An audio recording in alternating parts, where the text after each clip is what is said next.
هعمل لكم رز مفلفل جميل بالشعريه كده. حاجات بسيطه اللي اول مره يعمل الرز وخايف يعجن، خايف يبقى ناقص سوا كده، هنعمله مع بعض باسهل حاجه. نسمي الله ونصلي على رسول الله عليه الصلاه والسلام. الاول نولع كده، بس نوطي كده النار. رز مفلفل طريقه سهله جدا.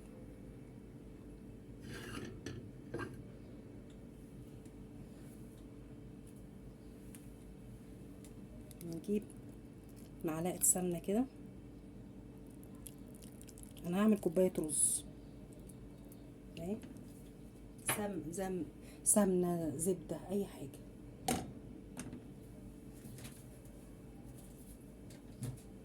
انا بحط عليها حبه زيت، يعني معلقه زيت.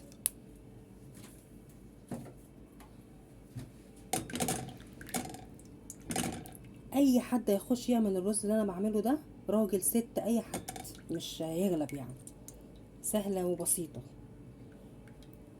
انا الكوبايه دي اهي بعاير بيها الرز، فانا هعمل نصها شعريه. اي كوبايه بتعاير بيها الرز نصها شعريه.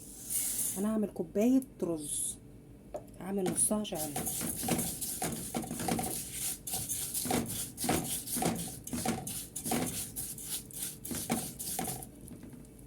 موطيه عليها عشان ايه؟ الشعريه كلها تبقى لون واحد، ما يبقاش محروقه منك.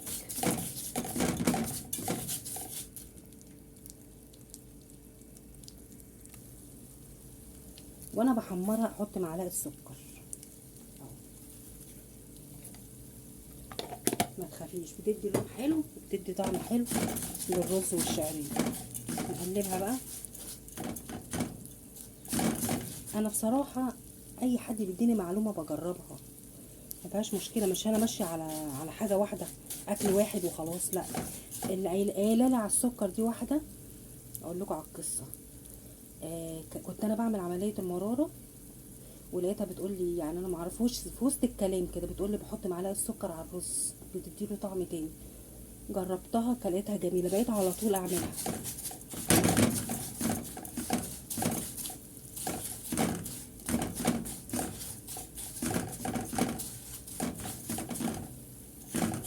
حمر الشعريه بقى كده، خليها كلها لون واحد، ما تبقاش غامقه ولا فاتحه. اوريكم الدرجه.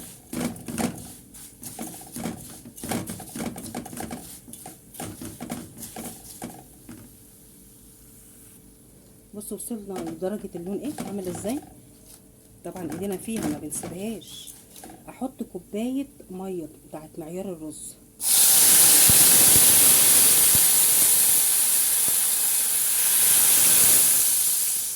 انا ما حطيتش الرز، بصوا بقى، حطيت الميه. ده بقى اللي يخلي الرز عندك مفلفل. احط بقى حبه ميه تاني، يعني مثلا كوبايه وربع.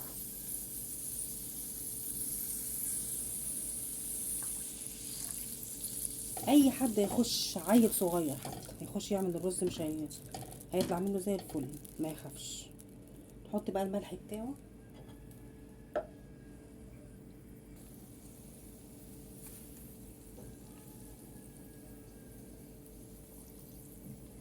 ابيض، ملح ابيض.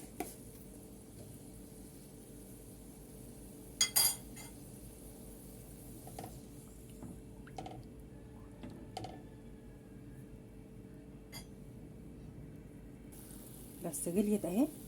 حط الرز بعد ما غسلت كوبايه الرز.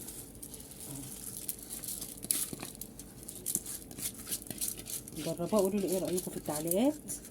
واللي اول مره يشوفني يعملوا لي لايك واشتراك، ده لو سمحتوا. بصوا بقى، بصوا انا بعرفكم كل الاسرار. بص الميه عملت ازاي والشعريه عملت ازاي فيها.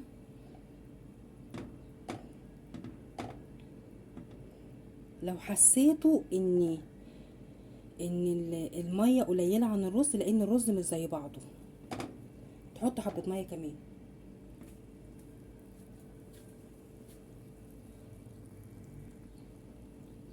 حط حبه ميه.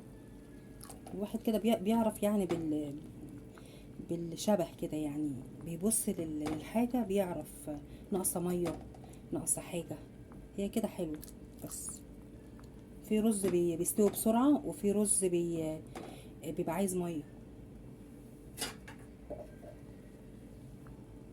اعلي عليه بقى، ولما يتشرب زي ما متفقين زي اي رز، لما يتشرب تحس ان هو الشرب مش نشف قوي، لا فاضل فيه حبة مية.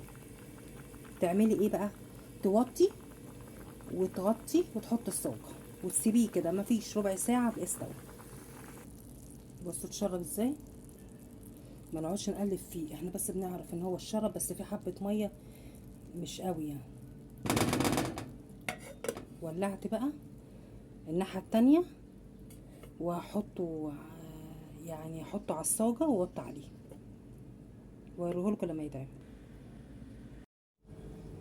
اهو الرز اتعمل بتاعنا اهو، بص شايفين مفلفل ازاي. احلى رز ممكن تعمليه في 5 دقايق من ايد ام اسلام. يا سلام، جربوه كده وقولوا لي. غيروا بقى الطريقه، طريقه جميله وسهله اهي. فلفل نصب بقى، نحطه هنا. بسم الله الرحمن الرحيم. شفتوا الجمال، شفتوا الفلفله، شفتوا. بسم الله الرحمن الرحيم. سخن مولع. بسم الله الرحمن الرحيم. سهل وبسيط ومش هياخد اي حاجه. جربوه كده وقولوا لي في التعليقات ايه رايكم. دوقوا كده، مفلفل خالص اهو. اهو الرزايه برزتها اهو، مش ناقص اي حاجه. استنوني بقى في الوصفه الجايه ان شاء الله، هجيب لكم كل حاجه مفيده ان شاء الله، كل اسرارها، اكلات كلها ان شاء الله حلوه وحادق. السلام عليكم.